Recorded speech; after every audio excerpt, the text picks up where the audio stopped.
Quelle est la compétence la plus importante pour un développeur? Beaucoup de gens vous diront que la compétence la plus importante, c'est savoir coder, la logique de code, ou des trucs très durs, de la science dure, de savoir faire du code, de savoir comprendre comment fonctionne, ou de la logique. Moi, je leur réponds que c'est pas totalement vrai. Pourquoi la majorité des gens croient ça? Simplement parce que dans les films, on voit toujours des gens qui savent faire du code, Mister Robot pour la majorité des gens qui ont vu des films sur du code. Sur les réseaux sociaux, on peut voir aussi beaucoup de snippets partagés, de compétences dures, de gens qui critiquent. Et dans les articles sur internet, les articles un peu putaclic, c'est souvent il faut savoir coder, c'est super, après vous allez pouvoir gagner plein d'argent. Et finalement, ce qu'on apprend à l'école.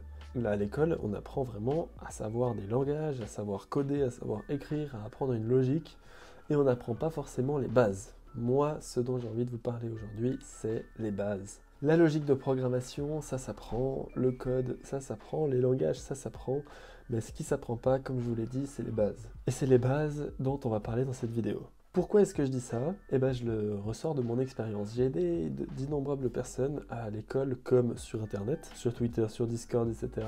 Et j'ai remarqué vraiment deux types de personnes. Les gens qui savent les bases et les gens qui ne savent pas les bases. Et avec les gens qui savaient les bases, c'était beaucoup plus simple de leur apprendre des choses et de les aider. Ils avançaient beaucoup plus vite, ils avaient beaucoup plus de facilité à apprendre et ils posaient moins de questions. Ils demandaient moins de l'aide de la part d'un humain. Tandis que les gens qui connaissaient pas les bases, ils prennent beaucoup plus de temps et c'est beaucoup plus lent de leur inculquer. Pourquoi? Parce qu'ils ont appris à coder avant d'apprendre les bases, ce qui fait que maintenant ils galèrent un peu plus que les autres.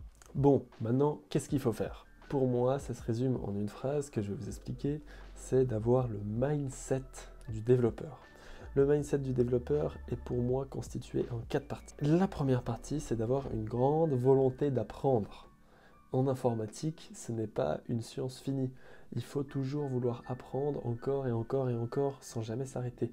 Si on perd cette volonté d'apprendre, vous comprendrez qu'il sera impossible de s'améliorer et d'aller plus vite.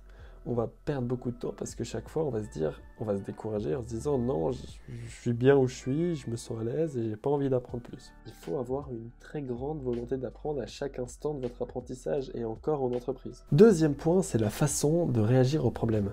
Il y a des gens face au problème, ils vont abandonner, ils vont poser des questions à d'autres personnes, ils vont être tristes, ils vont être déçus d'eux ou ils vont avoir le syndrome de l'imposteur. Moi, quand j'ai un problème, j'ai une façon totalement différente de le voir. Cette façon-là, c'est waouh! Wow! J'ai un problème, ça veut dire que je vais pouvoir apprendre quelque chose. Je me rends compte que le fait que j'ai un problème, ça veut dire que je ne sais pas quelque chose et que je vais l'apprendre.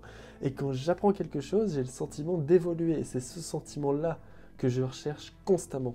Donc, en ayant ce mindset-là, vous aurez beaucoup plus facilement de la motivation et une grande volonté d'apprendre parce que vous serez heureux d'avoir des problèmes et vous serez heureux de les surmonter. Le troisième point pour moi, c'est de savoir chercher sur Google. Je vais vous montrer un petit exemple concret. Ici par exemple, vous voyez, j'ai une petite regex, c'est du JavaScript. Et dans cette regex, quand je l'utilise, une fois sur deux, j'ai une réponse vraie, puis ensuite faux, puis ensuite vrai, puis ensuite faux. Du coup, quand je le teste dans le navigateur. Face à ce genre de problème, on pourrait se dire, mais what the fuck? D'où un truc peut être vrai d'un coup, quand on le teste, et une fois faux. Eh ben, je n'ai pas la réponse. Je ne le sais pas. Quelqu'un m'a posé cette question, et je suis venu à son aide. Au début, j'avais la même réaction que tout le monde en me disant, mais qu'est-ce que c'est cette merde?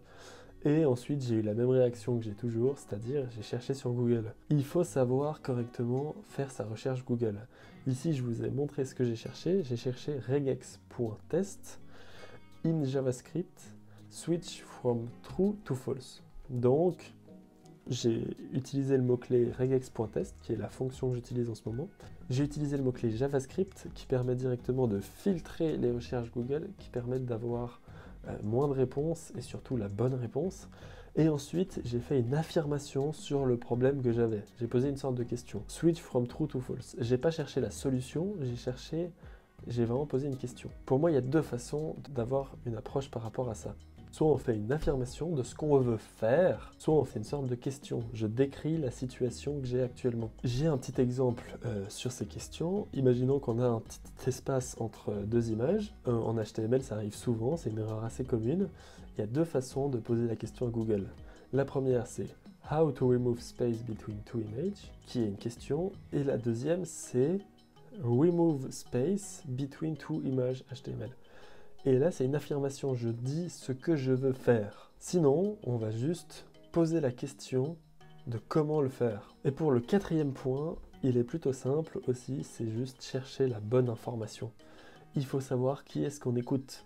Il faut écouter les bonnes personnes, les bonnes informations au bon endroit. Suivez les docs officiels et vérifiez la date des docs officiels parce que des fois, on s'en doute pas, mais il y a des vieilles informations. Donc les deux règles, c'est d'écouter les bonnes personnes qui ont une communauté ou approuvées par beaucoup de gens. Et la deuxième règle, c'est tout simplement de regarder les trucs les plus récents, les informations récentes. Il y a la documentation React qui date de quelques années. Elle n'est plus du tout récente et il ne faut pas la suivre malgré que ce soit la doc officielle. Voilà, j'espère que ces conseils t'auront plu pour cette magnifique première vidéo. N'hésite pas maintenant à t'abonner à la chaîne YouTube et à suivre la newsletter où je vais partager un mail par semaine avec des petites infos croustillantes, des astuces que j'ai trouvées sur le dev cette semaine-là.